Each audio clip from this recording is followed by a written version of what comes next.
ladies and gentlemen, welcome to our dialogue special coming from Boao Forum for Asia. I'm Yang Rui. China has been at the forefront of Asia's connectivity drive. It's been putting together trade and investment mechanisms, keeping routes viable and upgrading infrastructures along the New Silk Route economic belt. Although most observers acknowledge the benefits of regional integration, there is still speculation and suspicion around China's motives. Has China's One Belt, One Road initiative triggered anxiety among countries on geopolitical and geoeconomic terms? Does the country have what it takes to lead Asia's connectivity? Today, I'm very happy to be joined here by 6 brilliant panelists from Asia. Let's give them a warm applause. Justin Yifu Lin is now the Honorary Dean of the National School of Development at Peking University and the former Senior Vice President of the World Bank.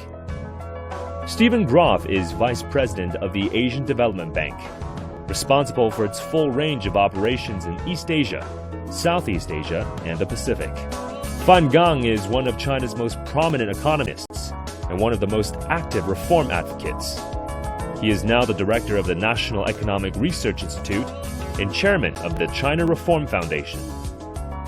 Mari Elka Panjetsu is the former Minister of Trade of Indonesia from 2004 to 2011 and the first female Chinese Indonesian to hold a cabinet position in Indonesia. Ha Jiming is Vice Chairman and Chief Investment Strategist for the Investment Management Division in China at the Goldman Sachs Group. Prior to taking on this role back in 2011, he was chief economist and served as managing director at China International Capital Corporation.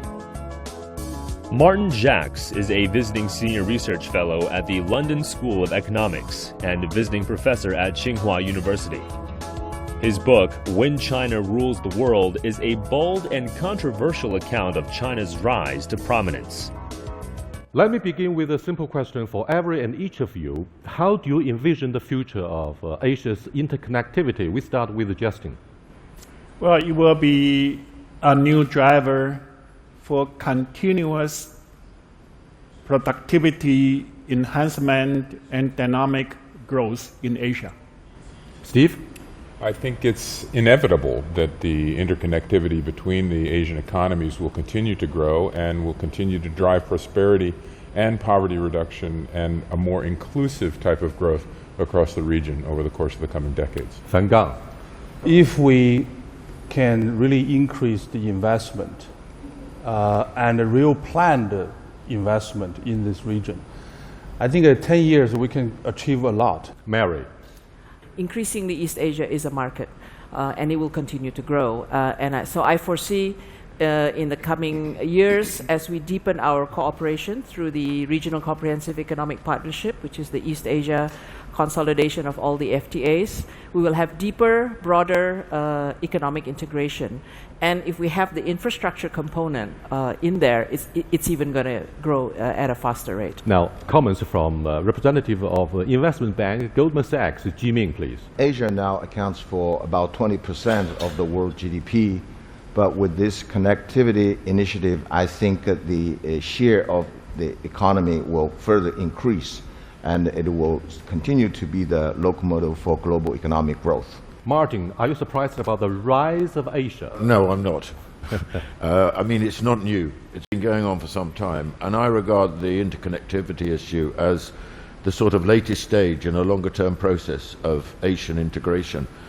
And the fact that the population of Asia is so huge and the disparities are so great increases the importance of this process, but also makes it more protracted. And I think we're going to see some very big changes over the next 10 years. Thank you very much for your short and yet convincing, insightful comments at the beginning of our discussion. Up next, let's take a quick look at the background footage.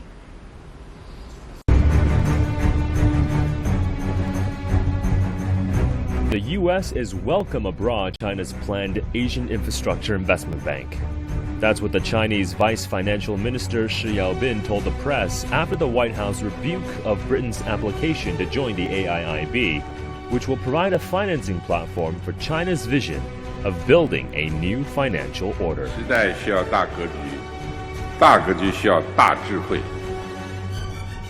A sagging property market, excess capacity at home, mounting foreign reserves, and a goodbye to the double-digit GDP growth of the past 30 years. China's economy is facing an uphill battle as it enters the so-called new normal phase of economic growth. Shifting away from its traditional reliance on domestic production and exports, China is now looking to regional integration and interconnectivity as a major solution. From building high-speed railways in Central Asia to expanding a port in Sri Lanka, China's One Belt, One Road initiatives aim to connect the continents. However, the United States has made it clear that it prefers for China to play by the established rules. But in this engagement, we are also encouraging China to adhere to the same rules as other nations. President Obama doesn't want China to be, quote, a free rider. They are free riders. And then they've been free riders for the last 30 years, and it's worked really well for them. But China said its strategy is open to all. 中方欢迎有意愿的国家作为创始成员国加入亚投行。 Let's start with Martin Yarg. Do you think the U.S. will accept China and share the center stage with the competitors in the Asia-Pacific region? I think it's very resistant to the idea, and it is very anxious to retain a sense of its own primacy in the region. But I think that the evidence of the last month, in particular around the AIB, suggests that the United States is now really on the back foot in relationship to this. It's on the defensive, and it's been isolated around this issue. So I think the United States will have to review its position because it doesn't want to have a situation like this again, I wouldn't have thought. So I think the Americans do have to come and accept an equal partnership, at least, with China in this region. Lawmakers in the U.S. Congress have been very reluctant to approve the reform of the governance of both IMF and World Bank, meaning to raise the voting powers of emerging markets. That has somehow prompted China to set up AIB, or for other emerging markets to establish what we call the BRICS Development Bank, as well as the Chinese initiative of the New Silk Road Fund. What do you think of this structural contradiction, and do you think the U.S. is ready to make quick concessions under such circumstances? Well, I think if U.S. is really concerned about promoting prosperity and poverty reduction in Asia and in other developing countries, certainly they should welcome any initiative which can contribute to that goal. And you mentioned about the governance reform in the World Bank in order to allow emerging market economies like China to play a larger role and to contribute more should be welcome. And the new initiative like Asian Infrastructure Investment Bank, New Silk Road, should be welcomed because they contribute to the goal that has been advocated by the World Bank, by the U.S. for such a long time. And now we have some players who can contribute to that cause, certainly should be welcome. Mary, you have been nodding with a broad smile. Does it indicate that Asia is ready to embrace the U.S. participation in IIB? Yeah, I believe the Chinese side has been very clear that this is open for all membership, and for us as a potential recipient in Indonesia, where we do have a financing gap for infrastructure needs, we welcome the more possibilities to get financing for infrastructure under good governance structures. We welcome it, because we have been experiencing as a recipient of bilateral funding from China for infrastructure, and as we know, whether it's Indonesia or Africa or in Laos, there have been issues where we want to, if the outcome is a win-win, how do you make sure that the recipient country can get the most advantage also from the infrastructure building? And I believe that if you put it in an AIB context with better transparency, better governance principles and criteria, there will be learning experience for all, both the recipient as well as the potential donors. Fan Gang, despite the active participation by the UK, Germany, Germany, France, Italy, and Switzerland at the initial stage of the application.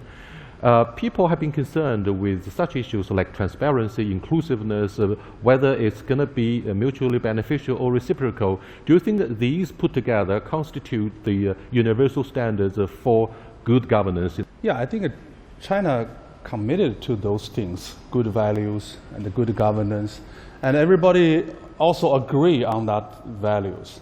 I think the controversy here actually basically is a dilemma U.S. are facing, the U.S. raised. We listened to the video footage. Obama said, first of all, China should not be a free rider. China, well, if you say it's a free rider or not, China has been a developing country, have not been very, to have much initiatives in the world. That's for sure, in the past years. Now China have initiatives. This bank is a China initiative. We don't think that China will take the leadership, but it definitely is an initiative. So that thing we should welcome. But then the Americans think that this is something more difficult. Excuse me, does the initiative actually indicate a strong leadership? No, that's another thing. China means China take more roles, more positive roles, more, if not say the leadership, make more contributions. So a willingness to make more contributions. And you can say China start to play some role of leadership. But anyway, it's coming. And when China start to grow and Chinese officials more familiar with the international affairs, international organizations, so China is going to have more initiatives. Jiming, why do you think eventually the UK, along with other European powers, have agreed to join the AIIB despite opposition from the US? At the beginning, we saw a lot of developing countries are very keen on joining this AIIB. I think there's a tremendous need for infrastructure construction in the region, in Asia. And, there are international organizations in the world. Some of them were established several decades ago. But the reality is that the region is still badly in need of infrastructure. So there is an efficiency issue. You can have very transparent, very good international practice standards. These are definitely important, absolutely important. But at the end of the day, you need to get things done. The fact that many organizations existed for decades, but the region still needs a lot of infrastructure is very telling. If you go to some large countries in the region, you don't see high-speed railway. You don't even see subway in their major cities. But in China, in the past few decades, China moved very fast in these areas. So there are some expertise that China can share with the region. So that's why I think these countries are very enthusiastic in joining this AIB. But why at the later stage other countries start to join as well? I think they realized it's the trend, and you have to get on board. You have to catch the train, otherwise you're going to be left at the station forever. Do you think AIB's existence threatens to change this principle of IMF and the World Bank? Well, I mean, to be quite blunt about it, the IMF screwed up in the Asian financial crisis. I mean, it got it wrong. And some economies, notably, for example, South Korea and Thailand, suffered very much as a result of the behavior of the IMF during that period. And the IMF lost legitimacy in this region seriously about its competence to handle these kind of questions. And if you remember, Malaysia was one of the countries arguing for capital controls, for example. IMF was against this. Now, capital controls are widely accepted. So I think that this was a very important moment. But more generally, I mean, if you look at the AIB, I mean, when it was established, 21 founding countries, then Indonesia, 22. Now, what was interesting about it was the sheer representativity of Asia. East Asia, South Asia, Central Asia. This was already a really profound movement in the region in favor of this initiative. Now, you raised the question of what happened, what was the significance of the UK and so on. This was a profoundly significant moment. You know, the UK has not crossed America since the Bretton Woods arguments in after 1945. Never. Always followed the United States. The one moment it didn't was it never sent troops into Vietnam. But that was the only thing it never did. And then suddenly, the UK does something extraordinary. I think that there has been a drift taking place away from the United States, but not very clear, not very articulate.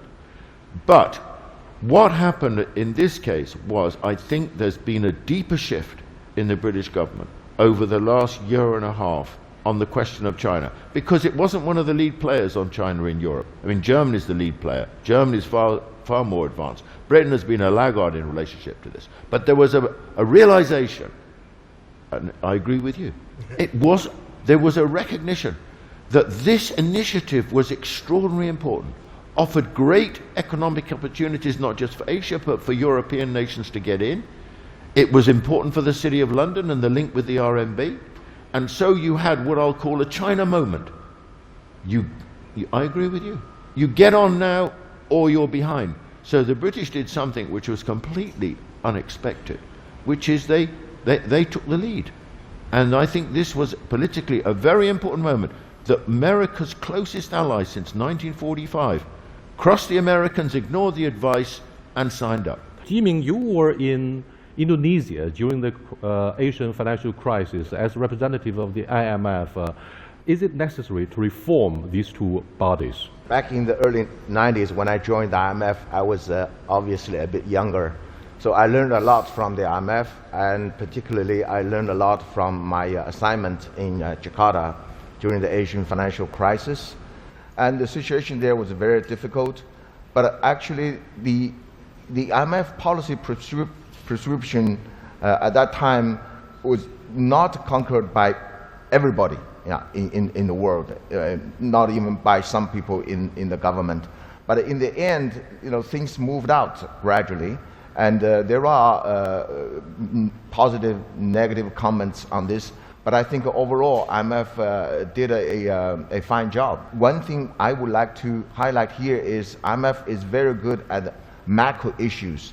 But that does not mean there's no room for other international organizations to fill the gap. For example, in terms of infrastructure investment, there's a lack of funding at that time. And now, actually, if you look at the country, they just scrapped the oil subsidies, leaving the budget bigger room for infrastructure investment. But the need for infrastructure investment is much bigger. So there is definitely a place for an international organization, even a new international organization, to play in this area. IMF is very good articulating certain ideas, but not necessarily those ideas are conducive to the stability and growth in the developing country. Yeah. We know that since the 1980s, IMF has been champion of capital account liberalization. And we find in the 1980, 1990, and early 2000, the volatility in a developing country actually increased instead of reduced. And also the average annual growth rate in the developing country was lower than the 1980s and 1960s and 1970s. I think the things is not the choice of efficiency and international organization, it's a sufficiency and a more international organization. So we have a lot of demand in the region for the more international investment. So more institution, one more or two more, that will be welcome. So not number thing. It's not a conflict with the existing one, but just additional one. And secondly, just like Yifu and others said, there's a lot of the criticism of World Bank, IMF, existing international organizations. One thing, add to your point, before the Asia crisis, IMF is advocating for full convertibility, full liberalization of a capital account. and afterward nobody talk about it. So a lot of, we need to change it. It's not the perfect, any institutions. So from that point of view, some new initiative, some new organization, some new try may be good. Do you think there is inevitable clashes between ADB and AIB, or do you think they would rather be mutually complementary? No, I don't think clashes between institutions are inevitable at all. I think you look across the landscape of financing institutions in Asia or globally, and multilateral, bilateral, private, public institutions cooperate and coordinate all the time. ADB has a goal of 100% co-financing of our investments, meaning for every dollar that we invest, we would mobilize another dollar. Other institutions have similar objectives. So there's plenty of demand out there for infrastructure investment, and there's plenty of room for cooperation and coordination across the spectrum. I think the key is this issue of standards and meeting the standards. For every dollar that we invest, we have a set of standards that applies. And in order for us to be able to cooperate and coordinate, we have to reach agreement on those standards with the partners that we work with, be those individual governments or be those co-financiers within those countries. So that's the challenge. Yes, Mary, go ahead. Yeah, I'd like to join this debate. I'd like to disagree with you and concur with you that the IMF didn't do such a good job in Indonesia. And the same people, Larry Summers and Tim Geithner, were in charge of the 2008 crisis, and they did the total opposite of what they told Indonesia to do, which was close the banks, austerity measures, which I think in analysis, I'm not saying this, I think without analysis, that it led to a deeper crisis than what would have happened. Okay, but that's the past. I would like to draw the parallel to AIB and World Bank and ADB to what came out of the Asian crisis, a learning experience about the importance of regional mechanism that can complement multilateral mechanism, which is the Chiang Mai Initiative. Because the crisis, 97 crisis, it was an issue. Okay, we couldn't draw on reserves, and so the idea, if you remember, came up, Asian Monetary Fund, and then it actually didn't come out as a concrete proposal until the 2008 crisis again. I'm referring to the Chiang Mai Initiative, which actually is a combination of using IMF principles, but there is a component of it which is on the softer part. So it's a combination, because not all countries are needing reserves when they're already in huge crisis. Sometimes you just need it to tide over, and that's the part that's kind of the softer. So you're combining the international standards with a softer standard, but still linked to the international standard. So I believe, as a process, regional institutions or mechanisms such as Chiang Mai Initiative and this potential AIIB can be complementary and linked to the multilateral systems. And there's going to be a two-way learning. They're reforming, the multilaterals are reforming, we'll be informed on that. And as we go through our regional process, maybe we'll find out something new that can also reflect back on the multilateral reforms. I mean, that's the way I see it from what's happening in the region. I agree that there's no one-size-fits-all policy, economic policy in the world. But countries have different features, different characteristics. Now, when most countries don't talk about capital account liberalization, exchange rate flexibility, but China is the one that is talking about this, right? So when some policies were abandoned or disregarded by others, they may work in some other countries. I think China is at the right moment to further open up the capital account and seek exchange rate flexibility, because the renminbi is now playing a very increasingly important role in the world. It's now the 5th largest currency in the world. Can I just say on the question I was not saying the country should not liberalize, but what I was saying that IMF at that time asked everybody, not a condition note, just liberalize, give the deadline or something like that kind of practice. I mean, yeah, exactly. I mean the same thing. When a policy is not suitable for some countries, it could be very good policy for others.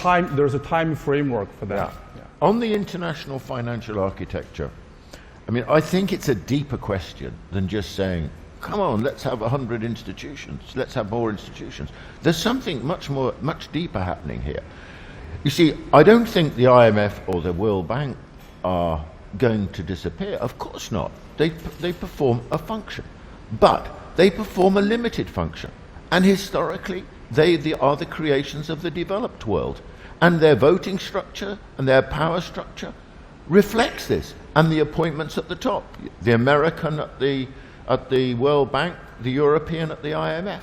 Now, and institutions like this can no longer represent the world, because the center of gravity of the world is shifting dramatically from the developed world to the developing world, where 85% of the world's population lives. Now, in that situation, we need a new international financial architecture where there are institutions, multilateral institutions, which can express the needs and interests of the developing world. The significance of the AIIB is that it has captured this moment. It has expressed this mood for a new change. But it is not, it's only a symptom, because I think that other things will flow from this. We're going to see a huge change in the international financial architecture over the next 10 years, in my view. All right, thank you very much, ladies and gentlemen. We have to leave you there for the moment. You are watching Dialogue Special, coming to you from Boao Forum for Asia, but we shall be back in a short while. Please stay with us. TPP, RCEP, and the FTAAP. These combinations of letters represent planned free trade areas promoted by different countries in the Asia-Pacific region. The US-led Trans-Pacific Partnership includes 12 countries in this region, but China, the largest economy in Asia, has been excluded. ASEAN is also pushing forward the Regional Comprehensive Economic Partnership, or the RCEP, which shares 7 members with the TPP, but features China in a major role. Both groups are forces to be reckoned with. The TPP accounts for some 32% of the world's GDP and 26% of global trade, while the RCEP makes up 24% of world GDP and 28% of global trade. Beijing aims to combine these various free trade initiatives into one framework, known as the Free Trade Area of the Asia-Pacific, or otherwise known as the FTAAP or FTAP. Every other few days, we're going to have a new catchphrase. We are talking about AIIB, but in fact, quite a few months back, people were talking about the TPP or TTIP, FTAAP, or RCEP. Now, these sound like tongue twisters. Actually, they have a lot to do with how to write or rewrite the rules for the regional trade and investment. Let's look at the rivalry between TPP and FTAAP. Do you think they are necessarily incompatible with each other? China is a linking point. If China is part of both, then all the issues will be solved.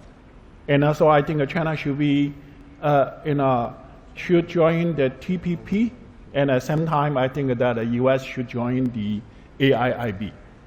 Steve. Well, since 2002, we've had a quadrupling of FTAs in Asia and the Pacific, up to about 144. There are another 130 odd free trade agreements under discussion right now. So it's clearly these are initiatives that are beneficial individually to countries, but they contribute to this Asian noodle bowl of trade agreements. And so we need to be taking steps both to think about consolidation of these trade agreements under any of these various acronyms. Is it easy job, therefore, to talk smart about FTA now in this region alone? You know, TPP and RCEP are two very different approaches. TPP starts off very comprehensive gold standard agreement with everything in there, including environment, labor, and intellectual property rights, and very stringent investment requirements. Whereas RCEP is a building block approach. You started with ASEAN, and then you had ASEAN +1, including with China, and then all the other 5 East Asian countries, Korea, Japan, India, Australia, and New Zealand. And the idea of RCEP is building block, and it's more suitable for the different levels of development because you can have different speeds, if you like, and different ways of joining, right? And this is really, I was involved in the kind of the birth of RCEP, and we deliberately built in an open accession clause, which is trying to operationalize open regionalism, much like AIB is open, right? RCEP is actually open. Right now we have 16 members because it's the 10+1, the 6 10+1s. But anybody want to join, including the US? They can, right? It's open. And we are already in the process of negotiations, whereas TPP is not finished yet, the negotiations. So I think this is a building block process, and irrespective of the final outcome, whether you're really going to have, on the good side, actually it's already free trade. It's very, very low tariffs already because of all the ASEAN +1 FTAs. We are now working on the non-tariff barriers, the services, the investment standards is going to be a very important issue, movement of people, and so on. Maybe it's going to be a long time in coming, but the process, I think I'd like to emphasize that the whole process of being part of negotiations and regional integration is very important for developing countries because you're learning, if you like, you're learning how to compete, how to be part of the global community. So I think you have RCEP going, maybe TPP will come sometime, and these are kind of different pathways to someday having an FTAAP. What do you think of the relationship between neutrality and centrality? I think ASEAN is actually very much in that mode with our Treaty of Amity and so on. And we have been able to prosper because we have a peaceful region, whether we are talking about ASEAN or East Asia. So it is in our interest to continue a process of ensuring peace in the region, including how to handle the disputes in the South China Seas. And I would say there's been positive progress with the dual-track approach that China is now adopting with peaceful resolution of dispute. And the second track is not to deal bilaterally with each ASEAN country, but to deal with ASEAN. Is China ready for a push and boost in the construction of infrastructure in Asia? I think the risks are clearly there, and that's why an international organization is so important in providing such a funding for infrastructure development. Bilateral investment always carries this kind of, let's say, geopolitical challenges. Multilateral institution could, to a degree, reduce this kind of risks, because two countries may have very good relationship at a time when things are going very well, when projects are being financed. Then there's a change in government in one country, suddenly the relationship broke, then you have problems. So I think that's why China, in my view, should get together with the area, with countries in the region, form like the AIB and other initiative. Maybe there could be other initiative in the future to have a concerted effort in building this kind of infrastructure. And this way, I think the risk could be reduced a little bit. And this is, though, again, to go back to the original part of the discussion, this is why we have safeguard policies and procedures in place, is to articulate, measure, and minimize all of these types of risks. And so there is an argument out there about international safeguards or international best practices, but at the end of the day, the purpose of these practices is simply to minimize risk.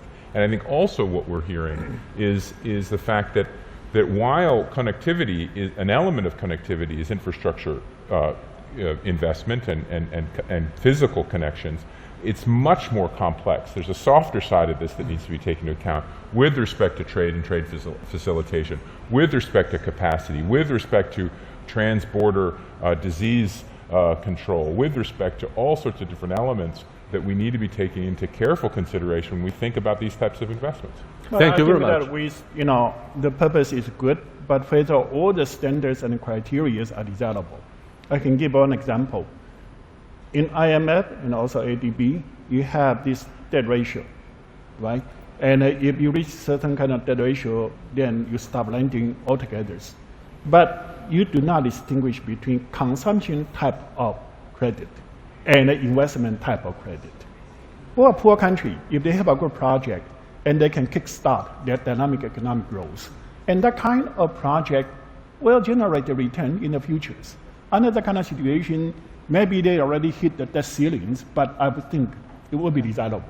But as long as there's transparency around that, because I think the challenge is a lack of transparency, which we don't understand. You know, we rely on these measures because there's in many cases not a lot of transparency. I certainly agree transparency is desirable, but currently, even with transparency, if you hit the debt ratio, you cannot borrow anymore. Up next, let's have the Q&A. Questions from the audience here. I believe you must have your own comments and questions as to the issue of transparency, whether it's inclusive enough. Let's have this gentleman. Martin, you say China one day rules the world. History is remembered mostly through some major events. For me, China's Maritime Silk Road and China's proposal of AIB could be these major events. So how do these kind of events would fill in, or like a kind of a stepping stone in your allegation of inevitability of China ruling the world? I should make it clear at this point that the title of my book, China Rules the World, was not to be taken literally. No country has ever ruled the world, and no country ever will rule the world. What I'm talking about in this context is the rise of China to a position where it is the leading country in the world, where it is the predominant country in the world. In this context, of course, replacing the United States. And I see absolutely no reason to revise my view on this. In fact, events have moved even more quickly than I expected them to do. And you mentioned the AIB in this context, and I think this is a dramatic illustration of how there is a big shift taking place across the world in terms of how China is perceived, what is expected of China. I do expect China to become, in a relatively shorter space of time than I anticipated, the predominant country in the world. And the effect of this is going to be very profound. Some things quite soon, other things over a much longer historical period. For example, will there be a new international system? Oh, come on, let's be serious. Of course there's going to be a new international system. I mean, leaving diplomatic niceties on one side, the rise of China means, and the decline of the United States, which is indeed what we're witnessing, is going to lead to a new, certainly financial and economic architecture in the world, but in the longer run, I would expect a profound political shift of architecture as well. I mean, China, in my view, is not a nation state in the same way as other countries in the world. I argue that it's a civilization state primarily and only secondary a nation state. Is that going to have no impact? Yes, of course it's going to. So we need to have a sort of imagination about and a sense of historical change to understand the deep shifts that we're living through already, and we will certainly live through for many decades in the future. This gentleman, please. Good morning. My name is Ravi Bhosalingam and I come from India. My question is to the panel in general, so anyone is free to answer it. There have been some apprehensions expressed about the AIIB in that it might not match up to the standards of governance and transparency and so on. But my concern is somewhat different. I would like to ask whether it is going to be radical and revolutionary enough to think creatively and out of the box, not be confined by the examples of past institutions, because in Asia today, while we have the largest population, 80% of the world, we also have the largest amount of poverty. And to remove poverty, you need fresh and radical thinking. For example, the definition of infrastructure. Is it only going to be hard infrastructure, bridges, high-speed rail, and so on? Or is it going to be education and health? That's one question. Will the RCEP, now going to the other part of trade, is it going to take care of the concerns of poorer people on intellectual property rights, which might result, if we are not careful, in raising the price of medicines for poor people? Will financial enablement of the poor, like microfinance, as we see in our neighbors in Bangladesh, which has been very successful, will that be taken into account? So my question is not that it's going to upset the apple cart, but will it really think creatively? Thank you. Thank you very much. You already self-addressed your point. I think I agree with your point very much. That's why I would like to argue, of course, Chinese officials and others are now talking about, of course, we will apply, the same rule, transparency, all of this. But existing international organizations are not perfect. What they have done may not be sufficient for the developing country in particular. And why we cannot create something new? Why we can have some new practice which are not really directly compatible with the existing international organizations. So that's what I like to argue.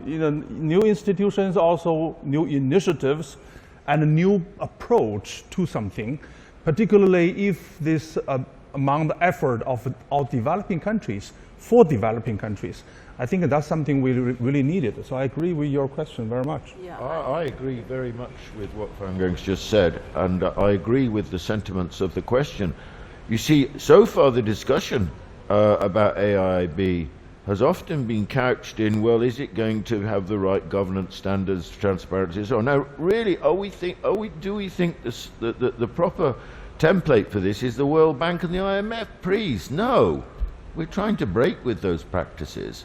We've got to think afresh and anew, and I agree very much with what Ravi says, which is that we need something which is inventive, something which is bespoke for the problems of our time. And this is the great question. I agree with your points earlier about RCEP, and this is my skepticism about TPP. TPP is essentially an American creation with American standards for American interests. That's what worries me about it. Whereas RCEP at least allows for what you describe as indigenous or organic growth. I'd like to agree with you that the devil is going to be in the details of what the AIB is going to look like. There'll be a leadership issue, criteria, and then what infrastructure. And apart from the poverty alleviation and soft and hard infrastructure, I would add sustainability. You've got this opportunity to build new infrastructure. You should be doing it in an environmentally sustainable manner also. So you have this opportunity to already be addressing the sustainable development goals, for instance. And then obviously the intellectual property rights issue, which would be a negotiating issue in the RCEP context. Definitely for generic medicine and so on, and other things, including this IT technology access, which is going to be a huge poverty breaker, in my opinion, would be another area that I would focus on. Now the energy technology. Energy technology, exactly. I think all the international organizations always say competition is good, but should not compete with us. But I also think I think that the word that's missing in your statement is innovation. I don't think. I think the connotations of the word radical and revolutionary are you throw the baby out with the bathwater. I think existing institutions are not perfect. I think I don't think anybody in existing institutions would state that we're perfect. We're not. We have rooms to improve. We have room to become more efficient. We have room to innovate. But I think that what we would hope from any new institution is more innovation as opposed to revolution or radical approaches, because that suggests that there's nothing to learn from the current system. And I think there's a lot to learn from the current system, and there's a lot of good practice that we can develop from the current system and apply in anything that follows on. Thank you very much, ladies and gentlemen. I do appreciate your very dynamic interactions and comments. With the rise of Asia, with China being the leading powerhouse along with other major emerging markets, promises to change the world map fundamentally through close interconnectivity. But is China ready? What does it take for this country to assume the leadership? And will the US share the center stage with its competitors and geopolitical rivals? With that, I promise to keep our discussion open, but more on our normal edition of Dialogue, every day at 7:30 p.m. Beijing time. But of course, I would love to see you the same time next year here at the Boao Forum for Asia. Dialogue with the thinkers. Thank you very much.